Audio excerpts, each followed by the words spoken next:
Right right Nageshwar గారు మీరు అందుబాటులో ఉండండి, మళ్ళీ మీ దగ్గరకు వస్తాను. రైట్ పూజిత గారు, చెప్పండి. అమ్మాయి విషయానికి వస్తే, వర్షిణి విషయానికి వస్తే, నిజంగా ఆమెకు తన భవిష్యత్తు ఎలా ఉంటుందో కనీసం కొంచెమే అవగాహన ఉందంటారు ఆమె మీద?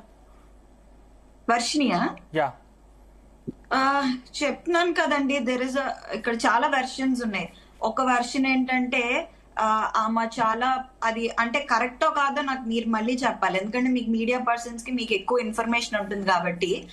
సో ఇక్కడ ఒక వెర్షన్ ఏంటంటే ఆవిడ చాలా పేద ఫ్యామిలీలో పుట్టింది. వాళ్ళు ఆమెని పెంచుకోలేక పక్కింటి వాళ్ళు ఎవరికో పెంచుకోవడానికి ఇచ్చేశారు.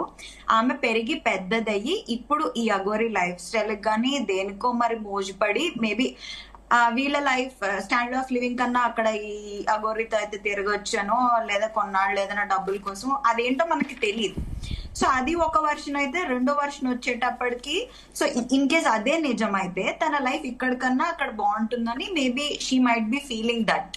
అంటే ఇప్పుడున్న ఐఫోన్ గిఫ్ట్ ఇచ్చారని కొన్ని వార్తలు, ఐఫోన్ గిఫ్ట్ ఇచ్చారని కొన్ని వార్తలు ఉన్నాయి. కాకపోతే నవంబర్ 18న కలిసినప్పుడు అఘోరి శ్రీవర్షిని కలిసినప్పుడు మొట్టమొదటిసారిగా ఆమెకు లిప్స్టిక్ గిఫ్ట్ ఇచ్చాడు. అంటే లిప్స్టిక్లకి ఐఫోన్లకి పడిపోతారా అమ్మాయిలు?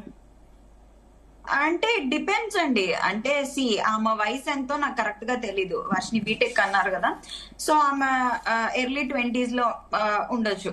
సో ఆమెకి మేబీ అక్కడ ఎవరి దగ్గర నుంచి రాని ఒకలాంటి ఎఫెక్షన్ గానీ ప్రేమ గానీ, ఇప్పుడు ఆల్రెడీ కొంచెం స్కేర్సిటీలో గానీ మామూలుగా ఎక్కడి నుంచి ఎఫెక్షన్ లేనప్పుడు, ఎక్కడ ఆ అమ్మాయి అలాంటివి చూడనప్పుడు తిని దగ్గర నుంచి ఎఫెక్షన్ గానీ గిఫ్ట్స్ గానీ వచ్చినప్పుడు మేబీ తన లైఫ్ స్టైల్ బాగుంటుంది.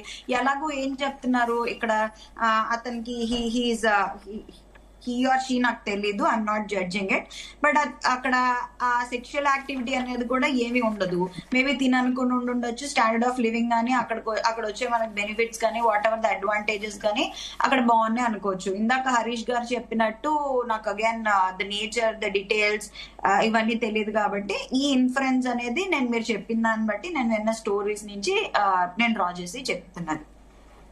స్వామిజీ గారు చెప్పండి. నిజంగా అఘోరి మాట్లాడుతూ ఒక మాట చెప్పింది, అంటే మాకు ఐడి కార్డు ఉంది, మా ఐడి కార్డుని ఎవరు ఏం చేయాలని చెప్పింది. నిజంగా అఘోరిలకు ఐడి కార్డు ఉంటుందా? అది ఎవరిస్తారు? అఖాడాలో ఉంటుందండి. అఖాడా అనేది ఏమంటే నాగా సాధువులు ఒక అఖాడాలో వాళ్ళు ఒక ఇది ఇస్తారు కానీ ఐడెంటిటీ కార్డు లా కాదు. అఖాడాలో వాళ్ళు ఒక 100 మంది, 200 మంది, 300 మంది